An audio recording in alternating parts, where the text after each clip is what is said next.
Hello guys, स्वागत है आपका हमारे इस यूट्यूब चैनल पर जहां हम प्रीवियस ईयर जुडिशरी एग्जाम्स में जितने भी क्वेश्चंस आए हैं उनको डिस्कस करेंगे, जिससे आप अपने जुडिशरी की प्रिपरेशन को बेटर बना सकते हैं। तो चलिए वीडियो शुरू करते हैं।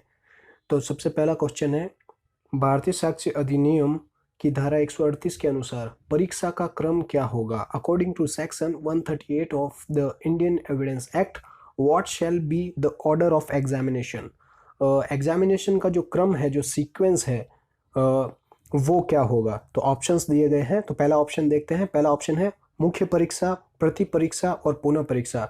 यानी पहले मुख्य परीक्षा होगी, फिर प्रति परीक्षा होगी और फिर पुनः परीक्षा होगी। क्या ये ऑप्शन सही है? दूसरा ऑप्शन है प्रति परीक्षा, पुनः परीक्षा और मुख्य परीक्षा। तीसरा ऑप्शन है मुख्य परीक्षा, पुनः परीक्षा और प्रति परीक्षा। तीनों ऑप्शंस में 3 सीक्वेंस दिए गए हैं। तो सेक्शन 138 के अंतर्गत कौन सा सीक्वेंस दिया गया है जो सही है? और चौथा ऑप्शन है कोई क्रम निर्धारित नहीं। तो ये 4 ऑप्शन दिए गए, इन चारों ऑप्शंस में से कौन सा ऑप्शन सही है? तो according to section 138 of Indian evidence act, जो एग्जामिनेशन का जो ऑर्डर है, जो सीक्वेंस है, वो है ऑप्शन नंबर 1, मुख्य परीक्षा, प्रति परीक्षा और पुनः परीक्षा। पहले एग्जामिनेशन इन चीफ होगा, फिर क्रॉस एग्जामिनेशन होगा और फिर री एग्जामिनेशन होगा। तो यहाँ ऑप्शन नंबर 1 हमारा सही हो जाएगा। अगले क्वेश्चन की तरफ बढ़ते हैं। अगला क्वेश्चन है, भारतीय साक्ष्य अधिनियम की किस धारा में मुख्य परीक्षा, प्रति परीक्षा और पुनः परीक्षा को परिभाषित किया गया है? देखिए, लास्ट क्वेश्चन में सीक्वेंस पूछा गया था और इस क्वेश्चन में पूछा गया है कि कौन से सेक्शन में examination in chief, cross examination and re examination की डेफिनेशन दी गई है।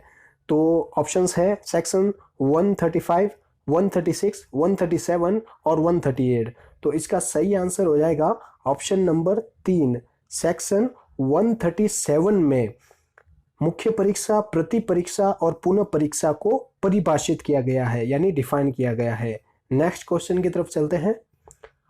नेक्स्ट क्वेश्चन है, निम्नलिखित में से किस आधार पर न्यायालय वाद पत्र को लौटा देगा? वाद पत्र लौटा देना यानी प्लेंट, जो आपका प्लेंट है, जो आप सूट फाइल करते हैं कोर्ट में, वो आपको रिटर्न कर देगा, लौटा देगा।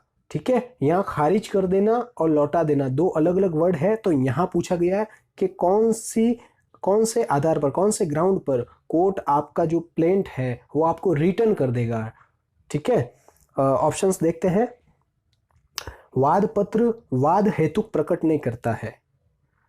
वाद हेतुक मतलब कॉज ऑफ एक्शन। अगर आपका plaint cause of action disclose नहीं करता है तो क्या कोर्ट आपका वाद पत्र लौटा देगा? सेकंड ऑप्शन देखते हैं। दूसरा ऑप्शन है वाद पत्र 2 प्रतियों में प्रस्तुत नहीं किया जाता है। देखिए, जैसा कि आपको शायद पता होगा, नहीं तो मैं बता देता हूं, जब भी हम कोर्ट में अपना सूट यानी प्लेंट या वाद पत्र फाइल करते हैं तो वो 2 कॉपीज में फाइल करना होता है। तो क्या वाद पत्र 2 प्रतियों में प्रस्तुत नहीं किया गया, इस आधार पर कोर्ट हमारा वाद पत्र लौटा देगा, रिटर्न कर देगा? तीसरा ऑप्शन देखते हैं। वाद पत्र के कथन से यह प्रतीत होता है कि वाद किसी विधि द्वारा वर्जित है। मतलब आपका जो प्लेंट है उसके स्टेटमेंट से ऐसा अपीयर होता है, ऐसा लगता है कि आपका जो वाद है, जो प्लेंट है, वो विधि द्वारा वर्जित है, यानी बार्ड बाय लॉ है। For example, barred by law means किसी पर्टिकुलर वाद की लिमिटेशन है 3 ईयर्स, यानी 3 ईयर के भीतर भीतर आपको प्लेंट फाइल करना था, आप 3 साल के बाद उसे फाइल कर रहे हो, तो वो आपका बार्ड बाय लॉ, विधि द्वारा वर्जित कहलाया जाता है उसको। तो क्या इस आधार पर कोर्ट आपका वाद रिटर्न कर सकता है? चौथा ऑप्शन देखते हैं। वाद पत्र उस न्यायालय में प्रस्तुत किया जाना चाहिए जिसमें वाद संसित किया जाना चाहिए था। तो चौथा जो ऑप्शन है वो भी मैं आपको समझा देता हूँ। चौथा ऑप्शन है कि वाद पत्र उस न्यायालय में प्रस्तुत किया जाना चाहिए था, यानी आपका जो प्लेंट है जिसका जुरिस्डिक्शन बन रहा है मजिस्ट्रेट कोर्ट का, और आप उस मजिस्ट्रेट कोर्ट में पेश ना करके सेशन कोर्ट में पेश कर देते हो। मतलब आपका जो जुरिस्डिक्शन बन रहा है मजिस्ट्रेट कोर्ट का, लेकिन आप सेशन कोर्ट में अपना सूट फाइल कर देते हो, तो क्या सेशन कोर्ट आपका वाद पत्र लौटा देगा? तो ये 4 हमारे ऑप्शंस दिए गए हैं। तो हमें यहाँ इस क्वेश्चन में ये देखना है कि कौन से ग्राउंड पर कोर्ट आपका जो वाद पत्र है जो रिटर्न कर देगा। तो इसका जो सही आंसर रहेगा वो ऑप्शन नंबर 4 रहेगा इसका सही आंसर। वाद पत्र उस न्यायालय में प्रस्तुत किया जाना चाहिए था जिसमें वाद संसित किया जाना चाहिए। ठीक है, अगर आपका जुरिस्डिक्शन बन रहा है मजिस्ट्रेट कोर्ट का और आप सेशन कोर्ट में अगर अपना सूट फाइल कर देते हो तो सेशन कोर्ट आपका जो प्लेंट है उसको खारिज नहीं करेगा, डिसमिस नहीं करेगा वो, बल्कि आपको वो रिटर्न कर देगा। ठीक है, तो इसका सही आंसर हो जाएगा ऑप्शन नंबर 4। नेक्स्ट क्वेश्चन की तरफ चलते हैं। नेक्स्ट क्वेश्चन है, जहां वाद की सुनवाई के लिए पुकार होने पर दोनों में से कोई भी पक्षकार उपसंजात नहीं होता, यानी अपीयर नहीं होता कोर्ट के सामने, तो वहां न्यायालय यह आदेश दे सकेगा कि, मतलब अगर किसी वाद की सुनवाई के लिए कोर्ट का जो पर्सन है पुकारेगा दोनों पार्टीज को और दोनों में से कोई भी कोर्ट के सामने अपीयर नहीं होगा, तो ऐसी स्थिति में कोर्ट क्या आदेश दे सकेगा? ऑप्शन है, वादी के पक्ष में डिक्री पारित कर दी जाए, वाद खारिज कर दिया जाए, वाद पत्र ना मंजूर कर दिया जाए, या वाद पत्र लौटा दिया जाए।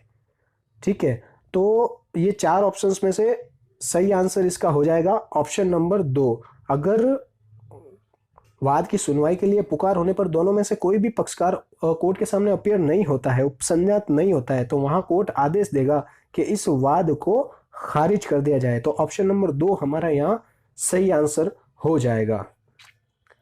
तो दोस्तों ये क्वेश्चन है आपके लिए, आप इसका आंसर कमेंट बॉक्स में जरूर बताएं। चलिए हम इस क्वेश्चन को समझ लेते हैं।